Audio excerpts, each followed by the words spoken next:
And you gonna tell Dad? Are you gonna tell Dad? Dad needs to know because Dad's got the hookup to get the thing fixed. That's what she said. She's like, well, yeah, he's got to call Stevie or Tommy or whoever he's got in construction and knows him to go over there and maybe use some kind of scrubber on it. I think they did use some kind of tool and they took like a half an hour and got it a little bit thinner. But can I ask you though? I mean, I know we want to hear from all of you when a mom bail you out. If you have a good story to share, we're open. We've got the lines here. We want to hear your stories and just remind everyone how awesome moms are.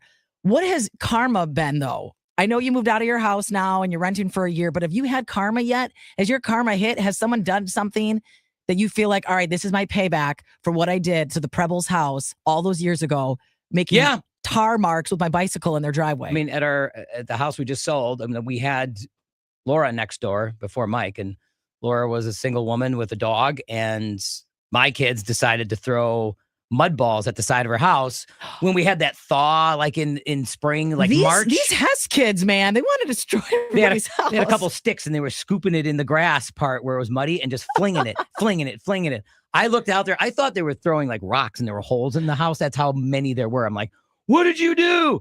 Oh, it's mud. Well, then I had to go and turn the water on, make sure it wasn't frozen. I had to get the hose, which was kind of frozen, out of the garage and then hose that off. And then Laura, of course, pulls up and goes, what are you doing in my house? I'm like, dude, I got this, okay? And I was the one bailing the kids out. But boy, they got a good talking to. And to just say, you're being too hard on them. Remember what you did? Kurt Prebble's house. That's what it was. 414-432-1099. When's mom bailed you out? Happy Mother's Day, moms. Thanks for doing that. Thanks for bailing us all out. Moms, thanks for being awesome.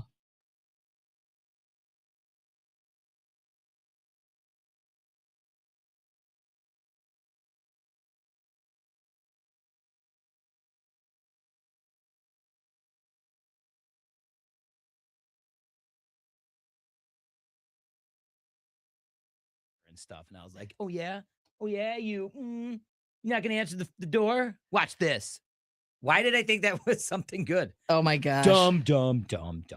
Well, for a part 2, there is a...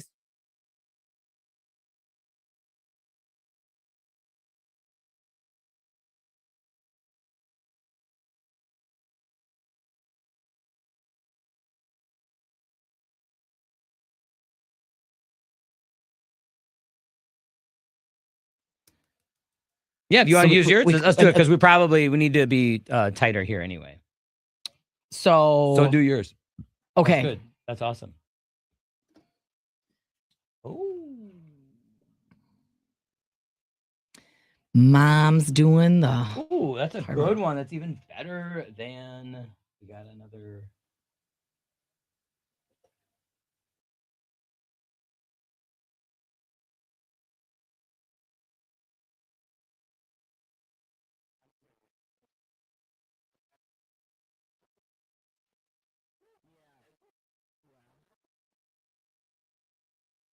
Yep, that's a good one. I like doing it. The mics are off. I was going to ask about the...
When did mom bail you out?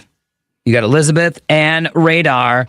Was just talking about my mom bailing me out after driving through fresh tar with my bike and up and down Kurt Prebble's driveway, making figure eights, because he wouldn't answer the door. Thought I'll show him.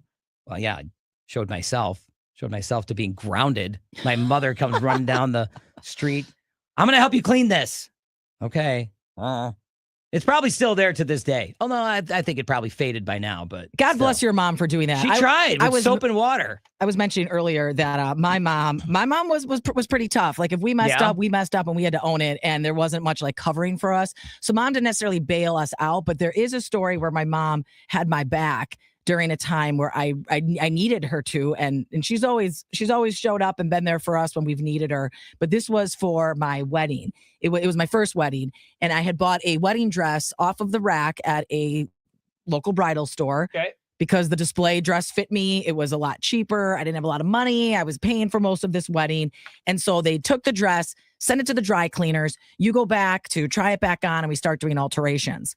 Well, when I went back to put this dress on, this was 20 years ago. So it was more of like a ball dress, like a Cinderella dress. It had a tight fitted top, strapless, a lot of beading. And then it had the tulle and it was real flowy, kind of like the tulle, like the... Producer Will, what's the tulle? Look it up for me, please. What's tulle with a dress, like it's like cleared, like pliers? Think like tissue paper, like netting. That's the type of fabric for the dress. Okay. So I put the dress on and I thought, it looks a little different. Well, my mom got really close to me and realized that during the dry cleaning process, all of the beading in the bodice part, the top part. Okay, now you're giving us more. Well, us people who don't know what. The top part. The tulle top, and bodice. The part that covers the top, your waist and your chest. Is that where the tulle is? No, the tulle is the bottom part. That's the bottom part. Okay. It had tarnished. All of it had tarnished. Gone. So, but giving the money back. We've already paid for this. My wedding is like 6 weeks away. I didn't have a very long engagement. And my mom is looking closely at this and she's looking at it and proving that it tarnished. Well, when they came in, the staff at the bridal store, my mom brought this up to them. And they said, no, this is how the dress is. You don't want to mess with Mama Next. Bear. My mom. That's how the dress is. Next. My mom stood up and was like, are you kidding me? You need to look closely at this dress. Well, back in the day with digital cameras, I had taken a camera with me the first time I tried the dress on and I had a picture of it.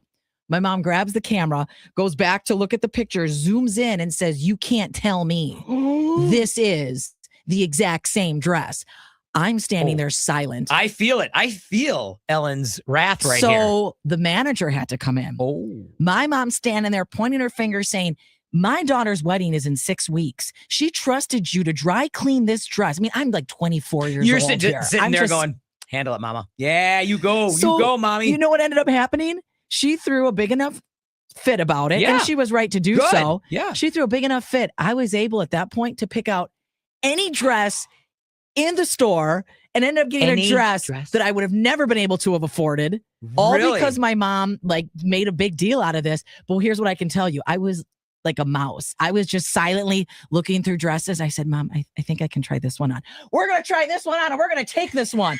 Okay, Mom. Okay. Did she do one of those things like, let me see the price. Not that one. You want that one over there. Yes. Higher price. Let's go. Yeah, Mom. Love that. Mom. Yeah. Go to bat for me. No. All right, mixers. We are in a commercial break here. So we are going to be right back. Thanks.